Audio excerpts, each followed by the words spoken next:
Salam and peace to everyone. I hope you're all doing well. Today I'm here to do episode 2 of Morning Talks with Aisha. I feel a bit cheap for not trying to create a better name, but it's the end of the academic year.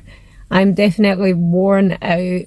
I have no energy to be creative. So Morning Talks with Aisha, I feel like it gets straight to the point. First of all, I want to say thank you to all the people who have been really interested in the series and the talks. But I noticed I had a few thumbs down. Now, thumbs down don't bother me, but I would like to hear what it is, you know, like share your opinion so that we can, have a productive conversation about it. Today's topic is based on low Iman. Now, the thing is I don't think I'm super qualified to talk about low Iman.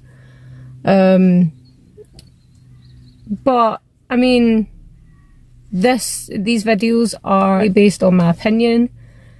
They're based on the way, I think and I go about things. Right, so, low Iman. Low Iman is something that every Muslim goes through. Even if we go back to the times of the Prophet sallallahu alaihi wasallam and the Sahaba, there are hadiths that speak about different members of the Sahaba expressing how they feel like their Iman drops when they're not around the Prophet sallallahu alaihi wasallam. Because of that, we have to say that it's natural, but I think the difference is even though it's natural, it becomes an issue if it starts having a negative impact in our lives. For example, if we're not fulfilling our obligations as Muslims. So, what I'm saying is common sense, right? I haven't really said anything that we don't already know. If I can bring anything to this topic, I think what I would say is do we know ourselves? We are all individuals, which means we're all different. People's Iman rises and declines for different reasons.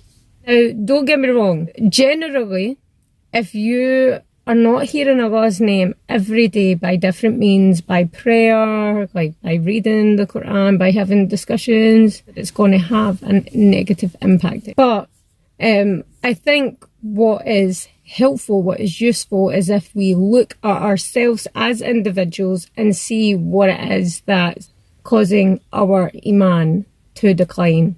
And that is totally subjective. That is totally dependent on your individual situation. What's helpful for me is I try to look at days where my Iman is at its strongest and then compare it to when it's on the decline and kind of assess what is different about those days. For example, am I maybe surrounded by people who aren't necessarily positive, productive influences? Am I not praying? Did I read Quran?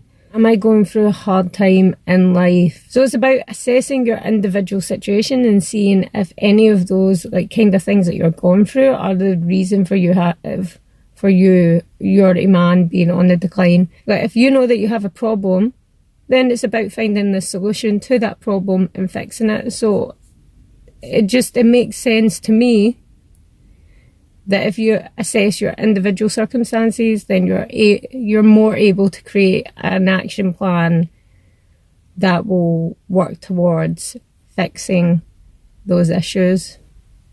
For example, with me, I had to return back to work. Now, I needed to return back to work, and that's all I'm going to say.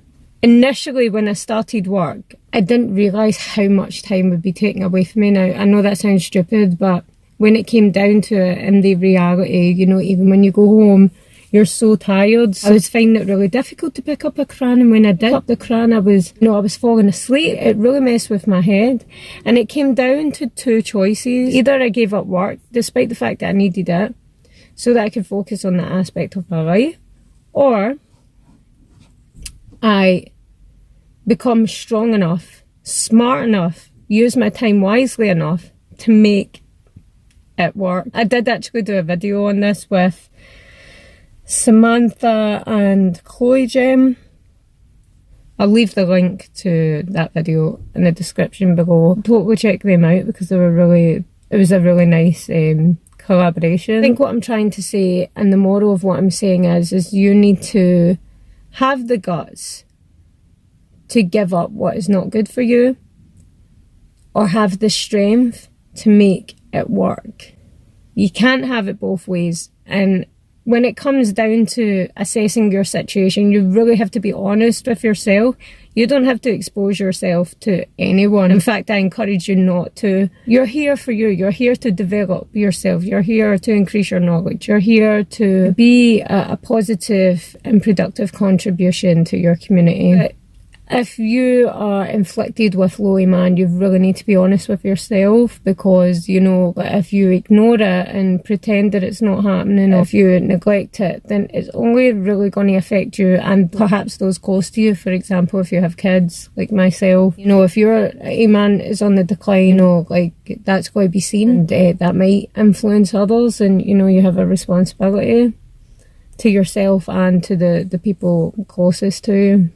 So I think, again, I feel like I'm not really qualified to speak about the topic, but I think just speaking, just expressing my opinion, the best advice I could give, and I give it to myself first, is making sure that you're going one step forward every day, even if it's small steps, that you're just not settling. And don't settle for anything other than his standards. Figure yourself out as an individual, assess your situation, create an action plan for it if necessary, and grow from it. So yeah, that's pretty much all I have to say.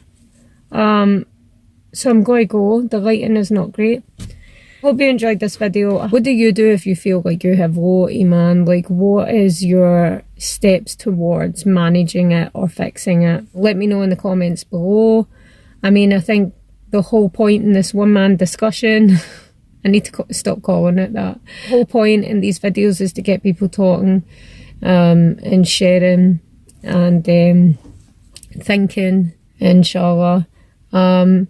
Also, guys, please make dua for me. I'm getting my results this week from my assignment.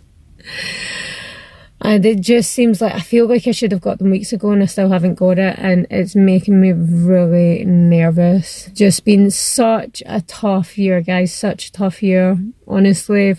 And I'm talking about academic year.